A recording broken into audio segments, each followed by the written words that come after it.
Екіншісінде енді көрдік қой енді Европаның қандай екенін, не апару керек, не алу керек. Осы жерде бірінші неде о жақ суық дегеннен кейін үлкен чемодан алып алғанбыз ғой. Еще ол чемоданның ішінде қалың куртка, қалың киімдер алып алғанбыз. Октябрьде. Европада күн жып-жылы. Сосын майкамен жүрміз ғой жақта ше. Ана алып алған киімдеріміздің бәрі келмей, күйеуім еще маған ұрсып, босқа үлкен чемодан алып маған ұстатқызып қойып деп ше. Алматының ауа райы Европаға бірінші саяхатымызда тоңғанбыз. Есімде ме? Сол кезде біз салқында болған. Екінші барғанымызда енді климатында қызық әңгімелер қызық. Европаның ауа райы біздің Алматының ауа райы. Бірдей екен. Бірдей ме? Декабрьде бізде кішкене салқында ғой. Октябрьде майкамен жүрдік қой. Ол жақта жылы ол жақта бізден жылырақ қой онда. Жоқ, вообще әйел адам, чемоданды кім жинайды? Әйел адам ғой, сондықтан сен мойында тұрады да. Енді жолдасың болсын, бала шағамыз тоңып нетіп жатса, бір сен бір не сияқты виноват. Қап аласың ба? Сондықтан дайындық бар енді. Соның бәрін есіне алсам біраз кәдімгі бір жұмыс болды дайындық. Екінші саяхатымызда, екінші енді мен мақсатым балаларым көрсін деген мақсат болды да менде. Балаларымның ой өрісі кеңейсін деп мен өзім екінші саяхатыма бармас бұрын саяхатыма ақша жинап жүрдім да. Сөйтіп Алиядан ұсыныс келді, осындай командамен шығайын деп жатырмыз саяхатқа, барасың ба деген сияқты. Сосын мен бірден келістім, барам, уже ақшам жиналып тұр, барам деп келістім да, екінші күйеуіме ақылдасып, қызымызды алып баратын болып шештім. Айқара көзбен. Екеуің? Иә. Күйеуің екінші жолы жоқ, не, қызымды алып бар деп, қызымды алып бар, балаларды көрсете бер, мен көрдім ғой деген сияқты, маған бір жол ашып бердің деген сияқты. Сол айтты да, үлкен қызымды алып бардым, айқара көз. Содан жақсылап дайындалып бардық. Арнайы өзім құдашама қазақша киім, сәукеле, қазақша киім екеумізге бірдей қылып тіктіртіп, арнайы. Тамаша. Құдашама рахмет, Нұршат құдашама сөйтіп піштіріп, Франция қаласына бардық. Қазақстайлы болдық десеңші. Қазақстайлы болдық, иә. Содан Франция қаласына барып, Францияны аралап жүрміз ғой, қазақша киіп алғам, ұялмаймын ше. Неге? Ұялу керек. Сәукеле киіп алғам ше, қызымыз екеуміз бірдей қылып қазақша киім киіп алғанбыз. Жапырап розовый болып жүрміз ғой. Сөйтіп Франция елінде музейлерді аралап жүрміз ғой. Сонда бір қазақ жас отбасыны көріп қалдық та. Сонда ол өзіне ыстық көрінді ғой деймін, біз оларға ыстық көріндік. Бізге жаңағыдегі көрді де бізде жақындап, қазақсыздар ғой деп, қазақша киім әдемі киініп алыпсыздар, жарасымды деп ыстық ілтипаттарын білдіріп отыр. Ыстық ілтипаттарын білдіріп бізге жақындап сөйлеп, өз андай туған елінде жүргендей болып қалды ғой. Сағынышын білдіріп жатыр ғой. Францияда 7 жыл тұрады екен. Европа елінде тұрады екен. Соны бізге ыстық ілтипатын білдіріп, сондай қызықтар болды. Біз өте, екінші саяхатымызда Франция, жаңағыдай Италияның астанасы, Рим қаласын, Ла-Спезия. Бізде енді біздің ауыл Ла-Спезия жаңағыдегі ол Италияның ауылдары сияқты ауылды ғой.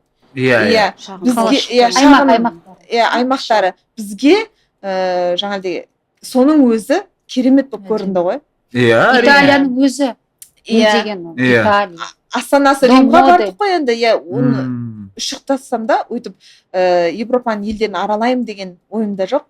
Осы инкруз компаниясына келіп, қаншама осы уақытқа дейін 2 жыл болды компанияға келгеніме, 13 қаласын көріппін. Тамаша. Сондықтан мен өте қуаныштымын. Ауыл аймақ ботатайлағын бәрін аралап қайтысында ғой. Менің өзімнің ата бабам көрмеген жерлерді көріп келдім. Менің бірақ осы жерде айта кететінім, туған туысым әлі мені қолдап бұл компанияға келген жоқ әлі. Бәрімізде де сондай. Туған туысымның біреуі жоқ әлі. Олар шешім қабылдаған жоқ әлі. Өзімнің қоршаған ортам, өзімнің жан жағымдағы жақын адамдарым маған сеніп осы компанияға келіп Құдай қаласа келесі айда Греция еліне өзімнің командаммен баратын боламын, Құдай қаласа. Тамаша. Осы компанияға рахметімді айтамын. Шақырған Алия группаласыма рахметімді айтамын. Қаншама ел көрдім, көзім ашылды, ой өрісім кеңейді. Енді жайлап балаларыма, мен өзім 4 балам бар, жайлап балаларыма көрсетіп жатқан жайым бар. Керемет, әсел. Тамаша, ары қарай жалғастырайық. Алия, Енді өзің. мен енді жаңа әсел айтып жатыр ғой. Мен жалпы инкрузге келгелі өз отбасымызбен өзім де 180 градусқа өзгеріс болды ғой. Кәдімгідей. Былайша айтқанда, жаңа әсел айтып кеткендей, бірінші алғашқы круизім. Өзім мысалға бірінші презентациядан келіп жолдасым айтқан кезде жолдасым қарсы болды. Ол сенген жоқ, өзі мінгенше сенген жоқ қой былайша айтқанда. Ал енді екінші круизім, алғашқы круизімді бұрын жасап қойғам. Сөйтеміз әселдермен, командамен. Әсел, Айжан, жолдасымызбен 3 семья ғой, балаларсыз. Сол Италия, Испания, Франция. Сол кезде енді соны күйеуімді отырса екен, сенсе екен сол жерге отырып деп көрсетем деген кезде жақындап бүкіл құжат дайын, самолет билеті алып қойған, виза дайын. Сол кезде 2 күн бұрын ұшарға қалған кезде күйеуімді жаңағы Павлодарға жұмыспен кетіп қалады ғой. Аяқ асты. Аяқ асты кетіп қалады. Енді мінбейді, ол точно сенбейді деп тұрмын ғой енді мен. Иә. Уже әубастан Арғы жағын ойлап тұрсың ғой сен. Мен ұлбастан сенген жоқ. Енді бірінші круизіне тағы отырайын деп тұрған жоқ, кемеге барып. Жұмыс өзі басынан ниеттен не алмай жарайды енді өзі де басында. Сол сияқты нәрселер болды да. Мен енді бірақ мен сол кезде өзім де бармай қалам ба деп ойладым. Өзім де бармай қалам ба деп ойладым. 50-50 болды. Себебі мен оңтүстік өңірінің келінімін. Шыққанда 8 жыл декретте отырдым. Менталитет бізде білесіз қатал, ол күйеусіз шетелге шығу деген ол құтырған сол жас шығып тұрған қатын былайша деп айтады дейсің. Деп айтылды. Айтылды. Үлгерді ма? Айтайын. Халатты шештім ғой. Декреттен кейін сразу шетелге ұшып кетті. Декреттен кейін, түсіндім. Қарапайым үйде отырған ана болдым, халат, қарапайым, шашымыз түйелі, бір күні жусақ, екінші күн, бірақ та жуа алмаймыз деген сияқты. Алаңсыз отбасымен, әулетпен байланысып жүрген, ешқайда шықпаған. Не то, что мен күйеусіз шетелге, мен кафеге де шықпайтын, былай шығатын, шықпайтынмын да. И мен точно барамаймау деп ойладым. Күйеуім барамайды, мен бармаймын деп ойладым ғой. Сонымен әмір кетіп қалды. Бірақ жоқ, әмір естеймін деймін ғой жаңа, мен не естеймін. Сонымен естігім келеді ғой да. Естігім келіп тұр. Бір нәрсе, естігім келіп тұр. Бірақ жолдасым айтты, бар деді. Молодец. Сен өзіңнің командаңа жауапкершілік алып, жаңағыдай апарып көрсету ғой енді. Өзің ғана емес, мысалға. Шақырып алып, өзің бармай қойсаң тағы. Әсел менің группаласым, Айжан біздің отбасылық досымыз. 20 жыл танимыз. Оның күйеуі Әмірдің кіндік досы ғой. Барлық баратқан адамдарға сеніп тұр. Бөтен емес. Енді мына жерді қарасаңдаршы. Ата-енем звондады ғой Әмірге. Алия барайын деп жатыр ма өзі. Қарсылық танытқандай болды. Қалай ол деген сияқты. Менталитет бар. Біз енді жалын өзің білесіз ғой біз оңтүстік. Қалай ол? Құтырған қатын деген неге? Ел сөйлейді. Мына ел жұрт не дейді ертең? Оларға не дейміз деп? Әмір қаяқта? Павлодарда жұмыста жүр. Алия қайда? Европада жүр. Қалай естіледі деген сияқты, жұрт не дейді? Адамды жұрт не дейді? Ел не дейді мысалға? Оларға не деп айтамыз ертең? Ерткен біздің адамдар. Шешінді ғой деген сияқты. Елдің ойымен алысып. Елдің ойымен алысады ғой біздікілер шынымен. Сол ел не дейді деп сол ойымен арпалса, жүріп сөйтіп өмір өтіп кетеді ғой, прикинь. Балаларды ойламайды екен. Сонымен накану 2 күн не істеймін? Әмір кетіп қалды. Бар деді, бірақ жолдасым бар деді. Ата-енем Әмірге звондап, енді Алия барайын деп жатыр ма деген сияқты енді бармайтынға келтіріп звондағандай болды да, маған да солай көрінеді ғой ол кезде, енді жаңағыдай өзім біртүрлі болып жүрген кезде жылаймын ғой, жылаймын, не істеймін, алла тағала, мен не істеймін, маған бір знак берші, белгі берші, мен не істесем екен мына жерде деп. Сөйтіп как раз ол кезде біздің неміз бар, жаңағыдай трансформационный ойынға түсіп қаламын ғой. Офисқа барып тура соның трансформационный ойын басталады. Айгерім Аубакирова біздің исполнительіміз. Жоқ, басқа трансформациялық ойынға түсіп қаламын ғой. Алла тағаладан сұрадым, келдім ғой мына ойынға ше. Не істеймін, маған осы жерде мен шешім қабылдаймын. Немесе әселдеп өздері кете берсін. жауап аламыз. Бірақ мен ойладым, мен де бармаймын, жолдасым мен бармайын деп тұр. Осыдан кейін енді ары қарай, қалай болады екен бұл деп та. Өмірімде бола ма жоқ, қалай болады екен деп та. Себебі маған қаншадан сеніп келді ғой. Қаншадан сеніп. Мінем деп еді, сен деген сияқты. Себебі бізде қыздар білесіздер, Инстаграмға обратный отчет саламыз, 7 күн қалды, 6 күн қалды деген нәрселер тұр мысалға да. Трансформациялық ойынға келіп түсем, сол жерде жылаймын. Жауап аласың. Ашылам, бар. Айгерім Аубакирова айтты. Картам түседі ғой, бару керек деген карта түседі. Мәссаған. Сен жауап керек. Себебі, оказывается, мынандай да, енді ешқашан біз идеальный адам бола алмаймыз. Сен, Алия, идеальный келін бола алмайсың бәрібірде. Сен осы уақытқа дейін қызметіңді атқардың, шошаңда бірінші, екінші жыл шығып жатқан жоқсың. 10-15 жыл болыпты бұл әулетке түскеніне. Сен бару картасы түсіп тұр да маған. Бару картасы түсіп тұр.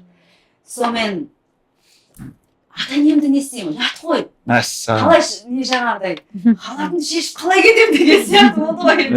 Не істеймін? Сен бар деп тұр карта. Барасың. Енді мен мына жерде бір серік қосу демей-ақ қояйын, бір картаға сеніп, бірақ мен Алладан белгі сұрап тұрмын ғой.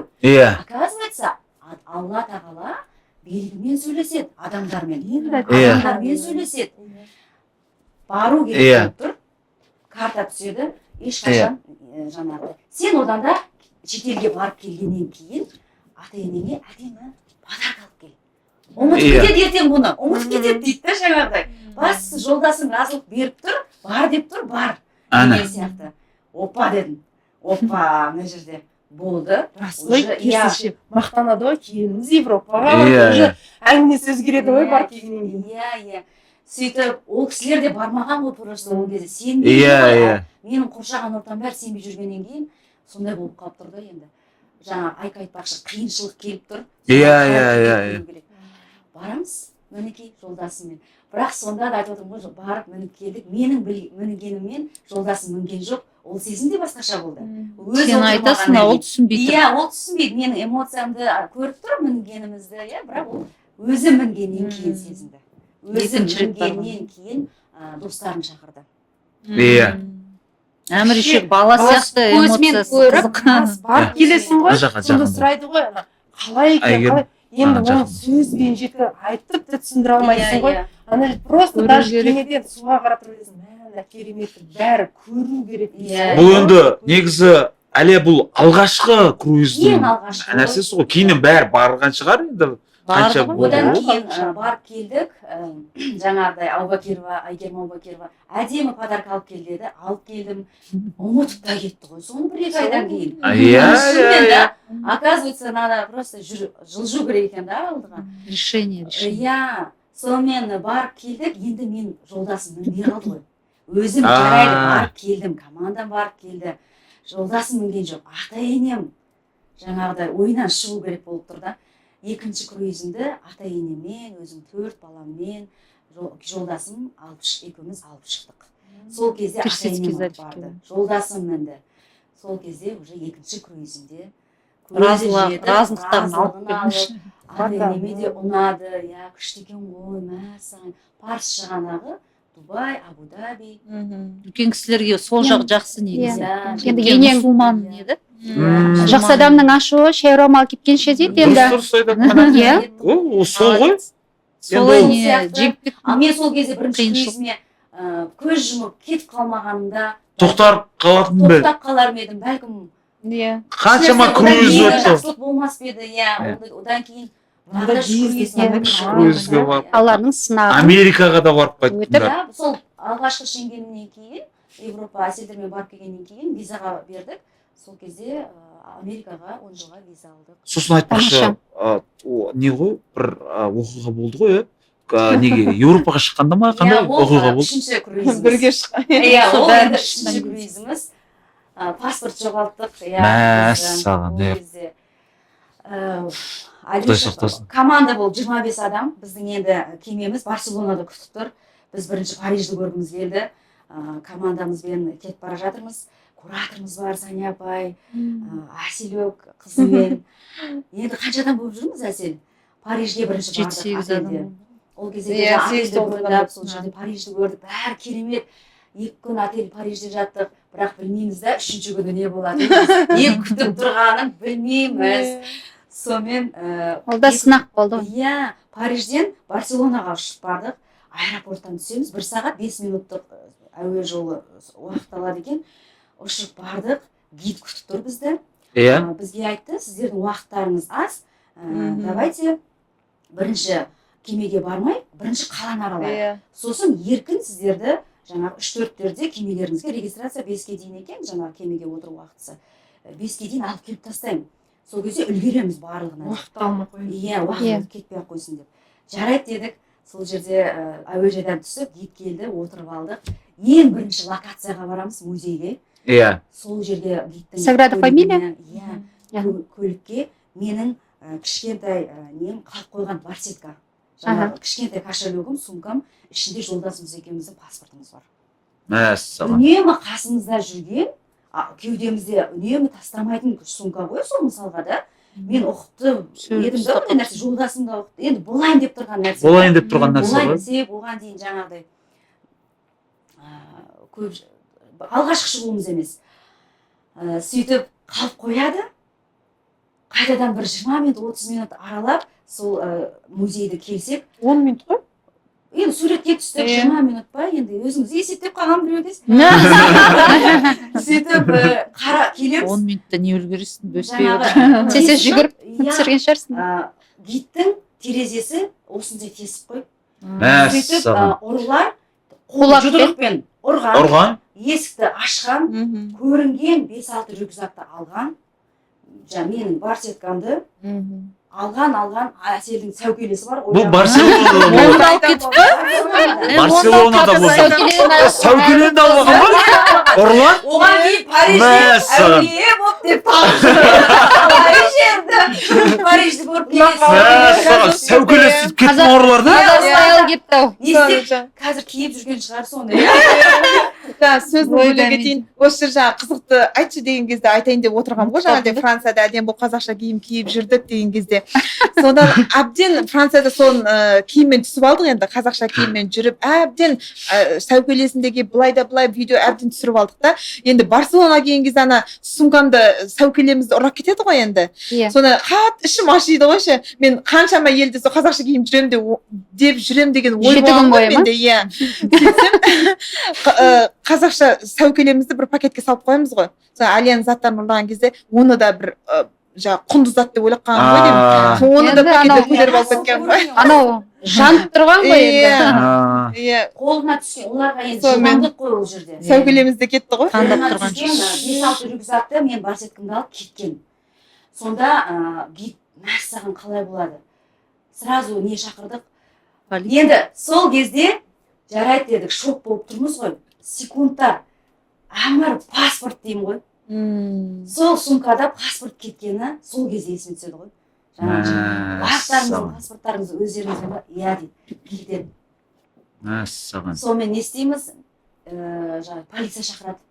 Сонымен бір таңғалатыным гид ешқандай таңғалған жоқ та. Ой, олар біледі айтты ғой. Ұры көп деп айтқан бізге. Барселона бірінші орында, Испания, Барселона бірінші орында ұрлау жағында. Олар бірден көреді ғой адамдарды. Сонымен іздейміз ана жерде, полицияны шақырып қоямыз. Сол жердің іздейміз 1 километр былай, бәріміз жан-жаққа кеткенбіз. Жаттап аламыз уже. Біз уже ойлап тұрмыз ғой. құнды заттарды алып керек емесін тастап кеткен шығар, урналарды қараймыз жаңағыда ше жүрміз ғой, 1 сағат 1,5 сағат өтеді, полиция келді, заявление жазып жаңағыдай пункттер бар ғой өздері, соған барамыз. Сол жерге барып, олар енді мынанша ғой заявление. Көп адам көп, халық көп. Қалыпты жағдай ғой ол жағдай. Мен 1000-ның бірімін ғой енді ана жерде айтқанда ше. Бір қалап бір суықта бүйтіп отыр, мен өзім жүрегім деген жаңағы немқұрайлы қарап тұрған сияқты болып тұрады, өзім жүрегім, көңілім жарым болып тұрғаннан кейін. Былай қарасам әселдер бізбен бірге жүр командам. Енді гидке айттық, сіздер барыңыздар, барып жаңағыдай бар ойымыз енді сіздер күтесіздер деді заявление жазғаннан кейін сол жерде.